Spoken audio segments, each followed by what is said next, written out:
ప్రార్థన కూడా మీరు తోడుగా ఉండమని అడుగుతున్నామయ్యా తండ్రి నాయన. ఇప్పుడు మీరు పాటలు ఏదో తోడుగా ఉన్నారు తండ్రి నాయన. ఆరాధన ఏది మీరు తోడుగా ఉన్నారు తండ్రి నాయన ప్రభావ. ఆయన కూడా ఆదరణ వచ్చారు ప్రభావ తండ్రి నాయన. మీరు తోడుకు వచ్చిన రీతిని బట్టి స్తోత్రాలయ్యా తండ్రి నాయన ప్రభావ. దైవజనుల ద్వారా తండ్రి మీరేమని ప్రభావ తండ్రి తెలియచేయాలని ప్రభావ మీరు ఆశిస్తున్నారు తండ్రి నాయన.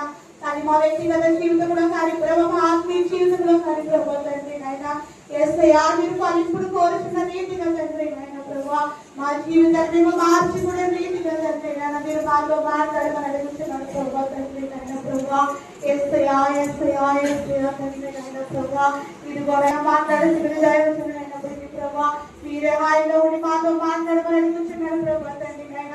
ఏ హృదయానికి ఏ మాటలైతే కావాలో ప్రభావ తండ్రి నాయన ప్రతి ఒక్కరిని మీరు తెలిసి ఉన్నారు కనుక ప్రభావ తండ్రి నాయన ప్రతి ఒక్కరితో మాట్లాడమని అడుగుతున్నానయ్యా తండ్రి నాయన. మీ ఆత్మను ప్రతి ఒక్కరి మీద ప్రభావ ప్రచురింప చేయమని అడుగుతున్నానయ్యా తండ్రి నాయన ప్రభావ. సహాయం దయచేయండి ప్రభావ తండ్రి నాయన. వింటున్న ప్రభావ ప్రతి విత్తనములు కూడా ప్రభావ వ్యర్థములో పోగొట్టుకునే కాదు కానీ ప్రభావ తండ్రి నాయన ఈ ఒక్కరిని ప్రభావ తండ్రి నేర్చుకుని ప్రభావ వారిలో ప్రభావ తండ్రి ఆత్మీయ ఫలాలు ప్రభావ తండ్రి అభివృద్ధి చెందడానికి తండ్రి నాయన ప్రతి ఒక్కరితో మీరే మాట్లాడమని అడుగుతున్నానయ్యా తండ్రి నాయన ప్రభావ. ఇదిగో పాత జీవితంలో పాతాల వాటిని విడిచిపెట్టి ప్రభావ తండ్రి నాయన ప్రభావ. ఇది కూడా నూతన స్వభావం నవీన స్వభావం ధరించుకున్న వారి ప్రభావ తండ్రి నాయన. ఇది కూడా బ్రతుకు మార్చుకోవడానికి జీవితంలో మార్చుకోవడానికి అలవాటు మార్చుకోవడానికి తండ్రి నాయన మీరే తండ్రి చక్కని ఉపదేశం మీ కొరకు సిద్ధపరచుకొని తండ్రి. ఈ పగలు మరి మడిలో చుట్టుపక్కల ప్రాంతాల్లో బలమైన సేవ చేస్తున్నటువంటి దైవజనుడు అంబేద్కర్ కోనసీమ జిల్లా డాక్టర్ బిషప్ సోమర విజయం గారికి మన మధ్యలో వచ్చినందుకు ప్రత్యేకమైన వందనాలు చెల్లిస్తున్నామండి. ఆయన ఈ కోనసీమ జిల్లాలో క్యాబినెట్ ఫెలోషిప్లో అడిషనల్ సెక్రటరీగా కూడా పనిచేస్తున్నారు. మొదటి రోజు ఎవరు వచ్చారమ్మా? సాఫియా జ్యోతి గారు వచ్చారు. రాత్రి దానియల్ బాబు గారు వచ్చారు. నిన్న ప్రభు కుమార్ గారు వచ్చారు. రాత్రి గణపయ్య గారు వచ్చారు. ఇప్పుడు సుందర విజయ్ గారు. అంటే ఈ నలుగురు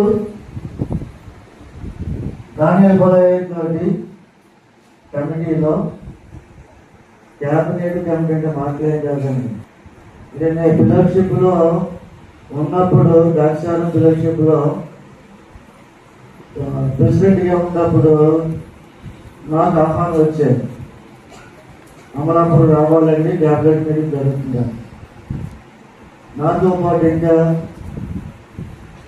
మా ఫెలోషిప్లో ఉన్న ఇంకొక ఇద్దరు ముగ్గురు ఉన్నారు.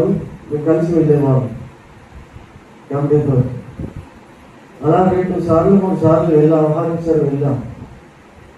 కోనసీమ జిల్లా ఫెలోషిప్ అంటే ఏమిటో, క్యాబినెట్ అంటే ఏమిటో,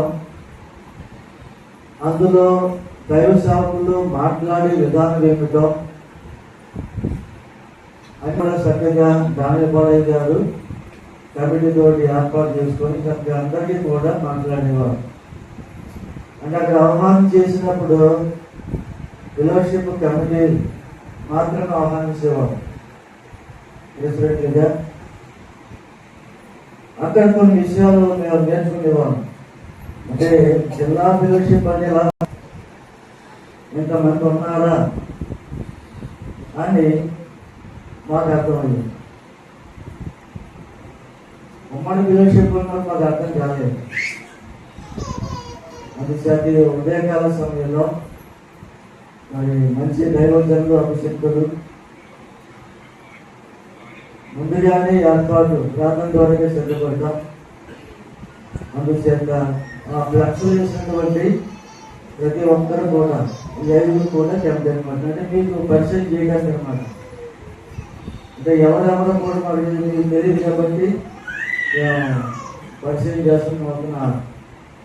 సేవకులను మరి మంచి అనుకున్నటువంటి దైవజనులు మన వెనకాల దైవ సేవకులకి ఒక ఎండగా మేము ఉన్నామని చెప్పండి. అనేకమైన సమస్యలు వచ్చేటప్పటికీ కూడా వారు ఏ సేవకులు కూడా ఇబ్బంది పడకుండా వారి మధ్యకాలంలో దాడి జరుగుతున్న సత్సంగ కానీ వాటిని కూడా అరికట్టడానికి మొత్తం యొక్క